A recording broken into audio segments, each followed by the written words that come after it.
Hello বন্ধুরা, আজকে আমরা করতে চলেছি চিড়ের পোলাও।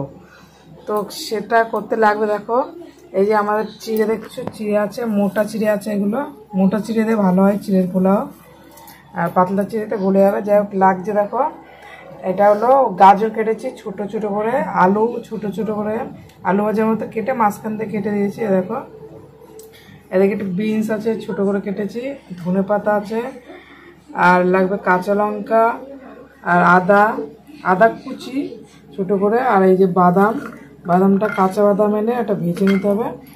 এ দেখো কড়াইয়ে তেল বসিয়েছি, সর্ষের তেল আর একটু সাদা তেল দিয়েছি।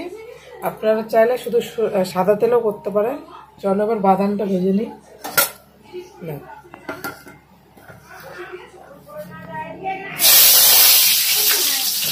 বাদামগুলো হালকা জলে ধুয়ে তারপরে ভাজতে হবে, তাহলে বাদামের নোংরাগুলো চলে যাবে। তবে আস্তে আস্তে বাদামগুলো ভেজে প্রথমে তুলে নেবে।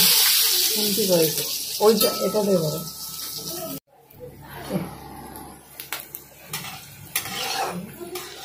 বাদাম ভাজা হয়ে গেছে, তুলে নিচ্ছি।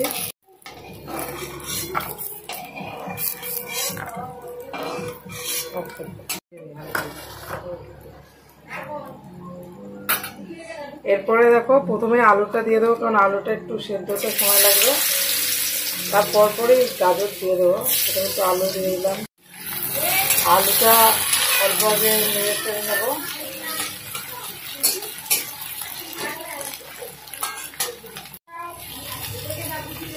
আর বিনসটা একটু পরে দেবো। গাজরটা দিয়ে দিলাম, এবার সামান্য লবণ দিয়ে দেবো। অল্প লবণ এখন দেবো, পরে আবার চিড়ে দিয়ে তারপরে দেবো।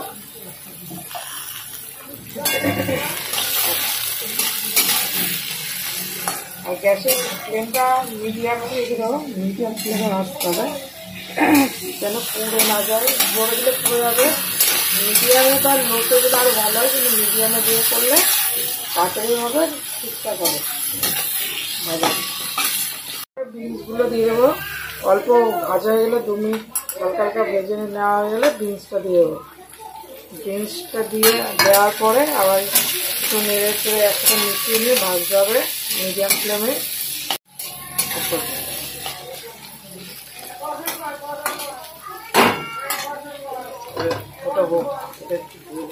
দেখা যায়।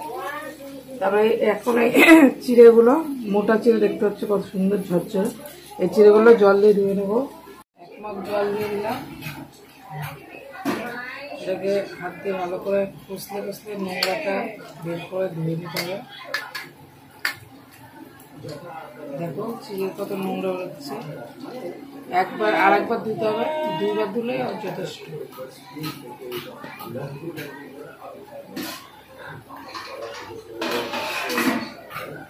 আর একবার জল দিয়ে দিলাম,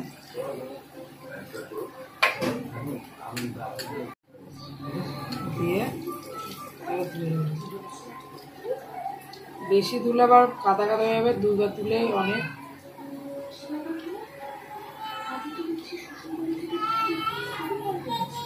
ব্যাস দেখো ধোয়া কমপ্লিট। দেখো বেশি ধুইনি, কাদা হয়নি, ধুয়ে সঙ্গে সঙ্গে। এবারে দেখো প্রথমে কাঁচা লঙ্কা এইখানে কড়াইয়ের এক সাইড করে এরকম রেখে দিতে হবে। এগুলো পুড়বে না, কিন্তু এরকম রাখলে এটা ভালো হয় রান্নায়। আমি এরকম করে করি। যাই হোক, এরপরে যে আদা কুচিটা প্রথমে দিয়ে দিতে হবে, ফ্লেভারটা যেন ভালো আসে, ওই জন্য আদা কুচিটা ওই 1 মিনিট মতো একটু মানে গন্ধটা একটু আদার গন্ধটা বেরোলে তারপর কাঁচা লঙ্কাটা দিয়ে দেবো। দেখছো আদাটা ভাজা হচ্ছে।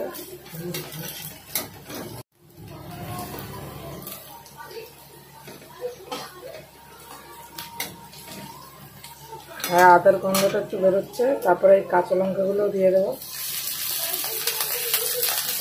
কাঁচা লঙ্কাটা ফুটবে সাবধানে। আবার একটু কাঁচা লঙ্কাটা কেটে দিতে হবে, মানে কাঁচা লঙ্কার যে ফ্লেভারটা ঝালের সেটাও মিশে যাবে। আর পোলাওটা মিষ্টি হয় জানি, তার ভিতরে চিনি দেবো পরে, এখন না। হয়ে গেলে সব একসাথে মিশিয়ে দেবো।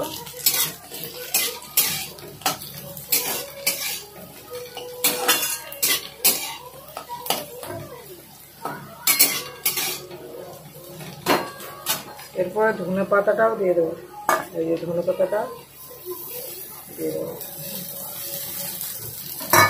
পরে দিলে ধনে পাতার গন্ধটা বেশি হয়ে যাবে, জন্য এখনই দিয়ে দিচ্ছি।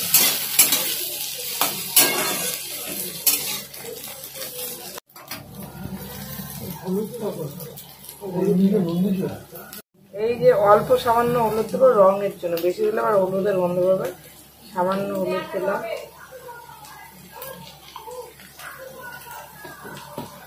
আর আবার একটু নুন দিয়ে দেবো, কারণ চিড়েটা দেবো তো, আবার এইটুকুনি নুন দিয়ে দিলাম। এরপরে চিড়েগুলো দিয়ে দিলাম, চিড়েগুলো অল্প অল্প করে দিয়ে তারপর মিশিয়ে হবে সেগুলো। আর এখন গ্যাসটাকে লো ফ্লেম করে নিতে হবে, নাহলে পুড়ে যেতে পারে, মানে ধরে যেতে পারে আর কি। তারপরে বাকিটা আমি দিয়ে দিলাম, পুরোটা চিড়েটা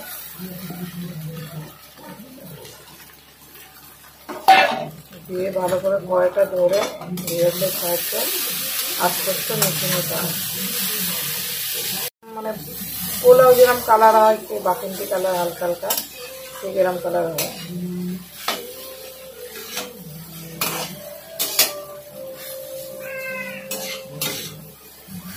এরপরে বাদামের খোসাটাকে এইভাবে হাতের সাহায্যে চটকে চটকে নিয়ে এই খোসাগুলো ছাড়িয়ে ফেলতে হবে, তারপর বাদাম দিয়ে দিতে হবে।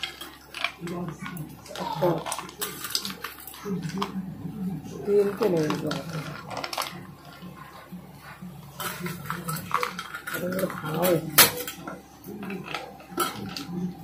বাদামগুলো এক এক করে একটু ভেঙে ভেঙে নিতে হবে, মানে হাফ করে নিতে হবে এইভাবে।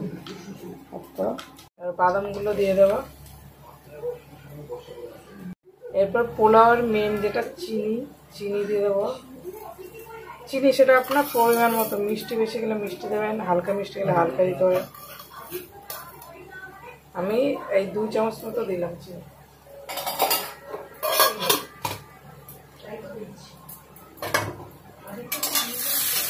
দিয়ে তারপরে বাদাম আর চিনিটাকে আবার এই চিড়ের সাথে মিশিয়ে দেবো। আর তেল আপনারা দিয়ে ভেজে করতে পারেন পোলাওটা, আর যদি বেশি খান সেটা আপনারা পরিমাণ অনুযায়ী করে নিতে পারেন।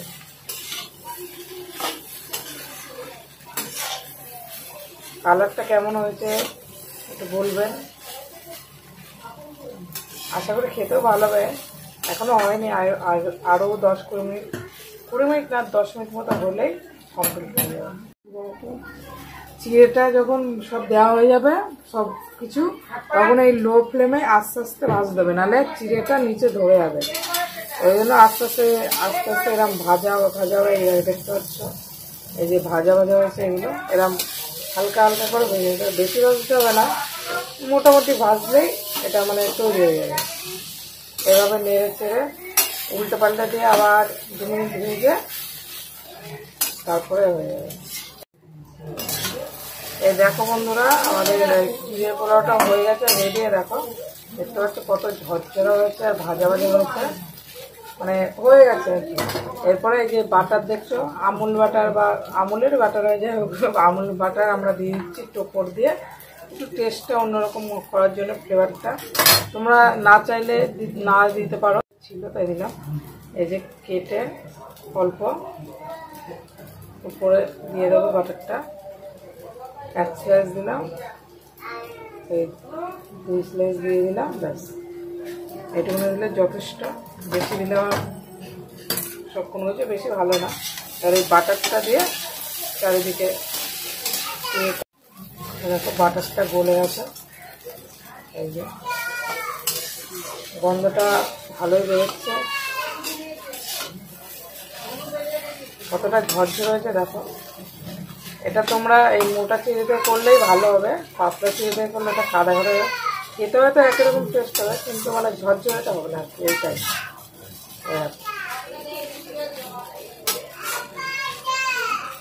আমার চিড়ের পোলাও কমপ্লিট,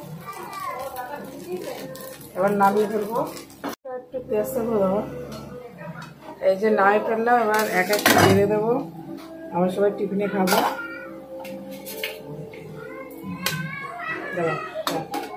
এই থালাটায় বাড়বে, থালাটাই এখন দিই। সাদা সাদা লাগছে।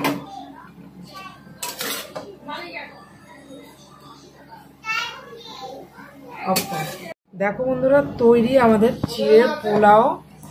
দেখো কত সুন্দর হয়েছে দেখতে, দেখতেই পাচ্ছ তোমরা। তোমাদের কেমন লাগছে দেখে বলো কমেন্টে। দেখো ঝরঝরেও হয়েছে। চলো টাটা।